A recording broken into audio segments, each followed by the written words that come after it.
Baik, Assalamualaikum warahmatullahi wabarakatuh. Halo teman-teman, welcome to channel mata pelajaran produk kreatif dan kewirausahaan di SMK Wikama Bogor. Di sini saya baru membuat channel YouTube yang bertujuan untuk memfokuskan pembahasan mengenai student company yang sedang kalian kerjakan saat ini. Dan di sini proyeknya cukup besar ya. Jadi di sini kita akan mulai terlebih dahulu.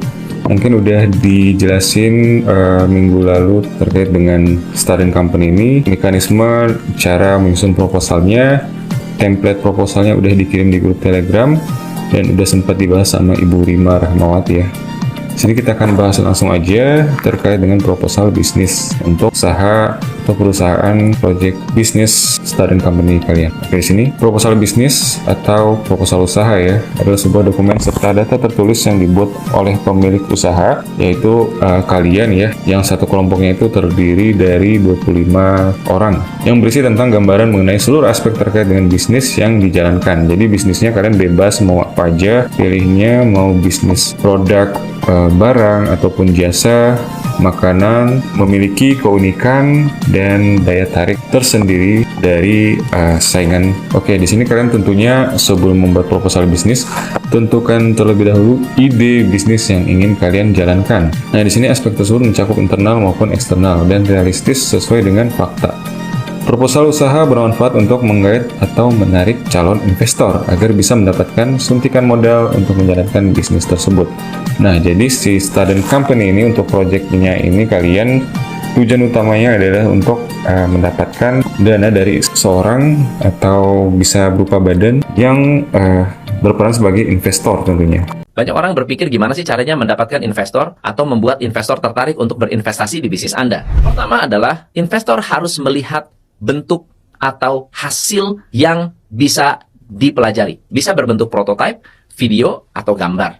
Anda juga harus dikenal oleh investor karena aktif di komunitas. Biasanya, startup suka mengumpulkan investor-investor. Tapi yang pasti adalah investor juga tidak hanya melihat produk, tapi ingin melihat kemampuan Anda mengelola keuangan. Jadi kalau Anda punya bisnis, pastikan Anda bisa membuat laporan keuangan untuk menunjukkan solid atau tidaknya bisnis Anda, sehingga layak untuk melakukan fundraising atau mendapatkan investasi. Karena investor bukan memberikan uang untuk disumbangkan, tapi ingin mendapatkan return on investment. Semakin tinggi ROI-nya, semakin percaya investor, dan Anda akan semakin banyak dilirik oleh investor. Nah, di sini tujuan proposalnya kalian harus buat semenarik mungkin ide usaha kalian untuk mendapatkan investor. Nah, di sini untuk sistematika dan ketentuan lomba. Tapi di sini udah belum diedit ya. Ketentuan project. Oke, untuk proposalnya itu ukurannya A4 tentunya, ukuran kertasnya, format proposalnya, kemudian menggunakan Times New Roman ukuran 12 dan spacing itu 1,5 ya di sini. Oke, margin kiri 4 cm, kanan 3 cm, atas 3 cm dan bawah 3 cm. Kemudian untuk judul diketikkan dengan huruf kapital. Halaman kelengkapan sampai daftar isi diberi nomor halaman dengan huruf Romawi ya. 1, 2, 3 dan seterusnya yang diletakkan pada bottom center page.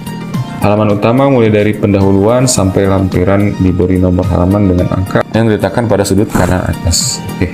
Business plan student company dibuat minimal 10 halaman sampai dengan 20 halaman di luar cover, daftar isi dan lampiran.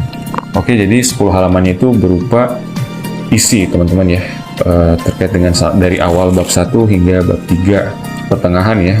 Berarti dari 10 sampai 20 halaman itu sekitar belasan halaman, kecuali cover, daftar isi dan lampiran. Oke, di sini untuk indikator penilaiannya udah dijabarin ya sama Bu Rima. Penilaiannya itu dari profil bisnis, profil visi misi, manajemen dan tujuan manfaat. Kemudian profil pengusahanya, pengetahuan, skill atau keahlian, manajemen dan strategi. Jadi ini lebih ke profiling kalian ya. Profil bisnis sama profil anggota perusahaannya. Itu untuk bobot 50% pengambilan nilainya, skor, dan bobot dikali skor untuk hasil akhirnya. Kemudian aplikasi bisnis di sini orisinilitas, tentunya original buatan kalian sendiri, nggak mengcopy dari bisnis orang lain. Atau misal orisinalitas kalian bisa meniru usaha yang telah tren saat ini. Misal kalian menerapkan ATM ya, amati, tiru, dan modifikasi. Dan tentunya setelah kalian mengamati, kalian mengubah dari usaha yang telah kalian amati tersebut menjadi ciri khas atau keunikan dari produk kalian. Semisal contoh ya, produk sepatu lokal gitu, kalian pengen ngikutin semisal Converse, cuman kalian buatnya versi yang berbeda dengan nama merek yang telah kalian tentukan. Dan mungkin ada keunggulan dari segi desain, tampilan, ataupun kualitasnya, kalian mempunyai ciri khas sendiri gitu. Aplikatif, target pasar, inovasi bisnis, dan keunikan bisnis, penilaian, proyeksi keuangan, analisis risiko bisnis, itu sekitar bobotnya 30%, dan tentunya nanti penilaian akhir skor dikali bobot. Impact sosial, dampak sosial, dan implementasi penerapan. Kira-kira kalau misalkan dipasarkan langsung ke masyarakat luas itu dampaknya gimana? Apakah banyak yang tertarik? Itu dapat nilai plus sekitar bobot 20%. Oke, dan di sini akan ditotalkan di akhir. Oke, untuk covernya di sini ada rencana bisnis, nama bisnis, tentukan nama bisnis kalian. Dan kalau misal masih ada yang bingung nama bisnisnya, saya udah share di Telegram ya, terkait dengan bisnisnya, nama bisnis. Buat kalian yang bingung, kalian bisa langsung aja ke namelix.com, dimana di sini websitenya kalian bisa ketikkan keyword untuk mendapatkan nama yang unik. Semisal di sini ada contohnya ya, risol makaroni. Nah, semisal nama barang deh, sus sepatu ya, kita umpamakan sepatu, kita jirat aja. Kemudian kalian pilih stylenya, mau kayak brandable names seperti Google dan Rolex, atau alternate spelling like lift and favor, kayak ada tambahan angka gitu, atau tanpa bahasa Inggris, kata bahasa Inggris gitu, seperti Toyota atau Audi.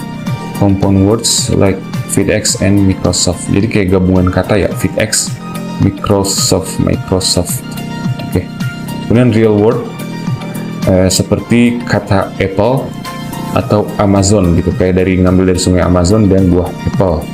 Two word, dua kata yang digabungkan seperti Facebook, face dan book ya, muka buku, dan Bitcoin, koin kecil. Short phrase like dollar save club. Jadi kalau misalkan pengen dari kesemuanya, auto all style aja. Next. Dan di sini less random, the most direct name ideas. Jadi kalian pilih randomnya itu pengen yang paling rendah, atau medium, more creative result, atau more varied result. Jadi mungkin high ini lebih ke dibuatkan benar-benar sedikit yang mirip namanya gitu. Kita pilih yang high. Kemudian di sini kalian brand infonya, kalian pilih kata kunci utamanya tentang apa. Misalkan di sini shoes, sepatu. Kemudian di sini deskripsinya, sepatu lokal, sepatu lokal pride, lokal, sebagai contoh aja ya. Oke, di sini kalian tinggal tunggu aja. Nah, di sini ada langsung aja muncul nih, Netbeat, Boundary Space, Party Part.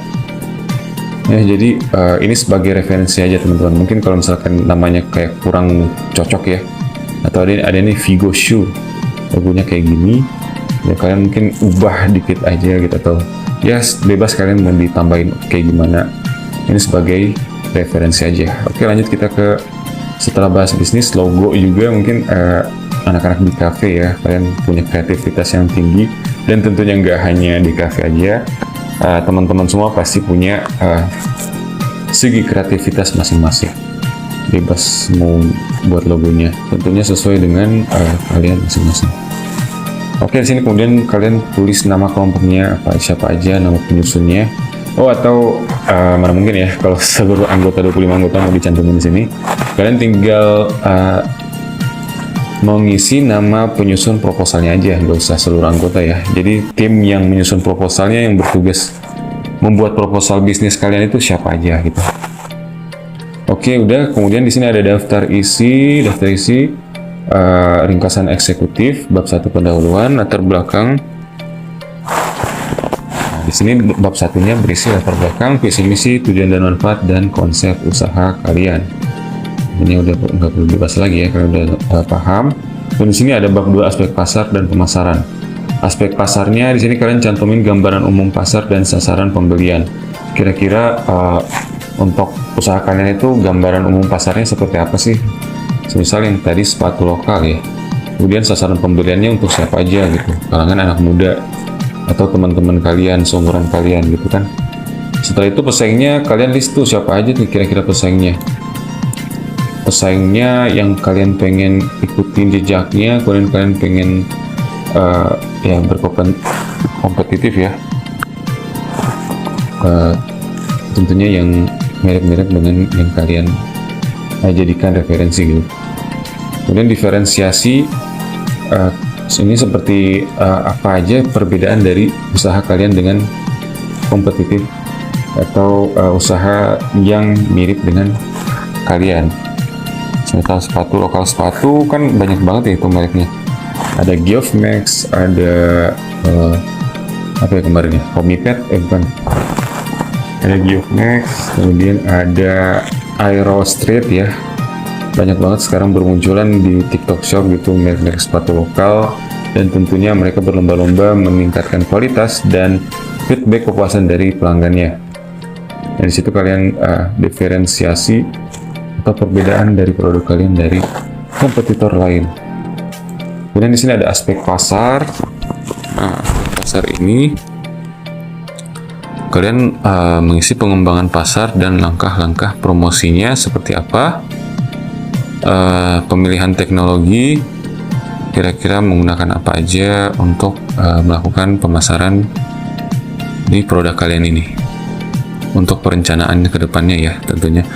Oke, di sini bab 3 aspek produksi, kalian tinggal cantumin aja bagian A, deskripsi produk atau jasa, kemudian komposisi produk jasanya, bahan-bahan bakunya apa aja yang untuk kalian buat jasanya, kemudian proses pembuatan atau proses pembuatan produk atau jasa kalian gitu. Misal kalau produk, proses pembuatan sepatunya kayak gimana, kalau jasa misalkan pembuatan website, proses pembuatan websitenya seperti apa, jangka waktunya gimana, seberapa lama pembuatan website tersebut. Dan semisal mungkin bisa jadi keunggulan ya kalau misalkan kalian bisa menyelesaikan dengan cepat pembuatan website tersebut berdasarkan dari kompetitor lain atau si jasa pembuatan website dari perusahaan lain gitu. Kalian mungkin lebih cepat berapa hari gitu. Ini sini ada pengemasan produk. Kalian menjabarkan pengemasan produk yang tentunya unik, terbaik, dan memiliki desain yang unggul berdasarkan kreativitas kalian dibandingkan dengan kompetitor yang lain. Oke, selanjutnya ada aspek keuangan. Di sini aspek keuangan, kebutuhan dan penggunaan modal awal untuk memulai usaha. Nah, di sini kalian penggunaan modal awalnya dari mana, kebutuhannya apa aja untuk memulai produk dari usaha kalian. Di sini kemudian B, proyeksi laba rugi. Kira-kira nanti untuk keuntungannya kalian targetnya seberapa, kemudian kalau rugi ya jangan sampai rugi ya. Proyeksi laba rugi, proyeksi cash flow. Oke, di sini mungkin kita bisa searching dulu maksud dari tujuan proyeksi laba rugi dan proyeksi cash flow. Oke, di sini kalian mungkin mungkin sebagian udah diajarin sama Bu Rima ya terkait dengan cara menentukan harga pokok penjualan HPP ya. Di sini kalian cantumin aja tabel perencanaan keuangan kalian. Nah, di sini ada stok awal, kemudian pembelian bersih, stok akhir. Nah, contohnya seperti ini teman-teman ya, untuk menemukan harga pokok. Kemudian untuk proyeksi cash flow. Cash flow ini pengukuran jumlah uang tunai tertentu atau kas keluar masuk dalam bisnis Anda selama kurun waktu tertentu. Jadi pencatatan kas atau dana keluar dan masuk kalian tetap catat ya. tentunya secara detail ya, biar ketahuan sumber dananya dari mana aja, kepakai dananya buat apa aja gitu. Kemudian cash flow. Oke, selanjutnya di bab terakhir, bab 5, ada aspek organisasi dan manajemen. Di sini kalian jabarkan siapa aja pemilik perusahaan ini. Struktur organisasinya itu kalian jabarkan ya untuk keseluruhan dari divisi-divisi struktur organisasinya. Kemudian di sini ada yang B, pembagian tugasnya. Semisal di bagian ketua itu apa aja tugas yang dilakuin untuk di perusahaan kalian. Oke, di sini sebenarnya udah dijelasin satu-satu ya untuk di bagian bawah sini. Kalian tinggal baca aja. Nah, di sini untuk gambaran umumnya daftar isinya saya udah jelasin, dan lebih detailnya udah diterangkan sama Bu Rima dari template ini. Nah, di sini ada latar belakang, visi misi, tujuan, manfaat. Oke, tadi mungkin saya masih agak bingung juga di sini. Perkiraan perhitungan baik keuntungan atau kerugian yang akan didapat dalam perjalanan bisnis yang dijalankan. Jadi di sini kalian perkirakan dulu nih perhitungan keperluan kalian untuk kedepannya. Misal nanti keuntungannya gimana, target berapa persen gitu. Kemudian proyeksi cash flow, catatan beberapa banyak dana yang masuk dan keluar, serta keduanya dalam usaha kalian ke depan. Oke, kemarin ada yang tanya ini ya, untuk pemilik ini, berisi daftar nama pemilik sah atau penemu bisnis yang didaftarkan, buat daftar struktur jabatannya. Jadi kalian buatkan strukturnya, tentunya dengan nama-nama divisinya, siapa aja yang ada di divisi tersebut. Kemudian untuk B-nya, untuk lebih detailnya gitu, dari struktur organisasi tersebut, apa-apa aja tugas yang dilakukan dari tiap divisi perusahaan kalian. Oke. Penutup, menyimpulkan informasi tujuan serta manfaat dari produk atau jasa yang akan diperjualbelikan. Meyakinkan pembaca bahwa bisnis yang kalian angkat memang layak untuk direalisasikan. Jadi kalian benar-benar simpulkan baik-baik di sini untuk si pembaca atau calon investor agar tertarik dengan bisnis kalian. Bahwasanya proposal bisnis ini bertujuan untuk meyakinkan bahwa bisnis kalian itu memang layak untuk direalisasikan. Oke, mungkin seperti itu saja untuk pembahasan kali ini. Mungkin kalau misalkan masih banyak kurangnya, mohon dimaafkan. Untuk sesi tanya jawab bisa di kolom komentar atau di grup Telegram. Bebas teman-teman ya. Sini kita berjuang bareng-bareng untuk merealisasikan masing-masing dari perusahaan siswa milik kalian atau student company project. Oke, sampai di sini saya dulu. Mohon maaf bila ada salah kata. Saya kira saja. Wassalamualaikum warahmatullahi wabarakatuh.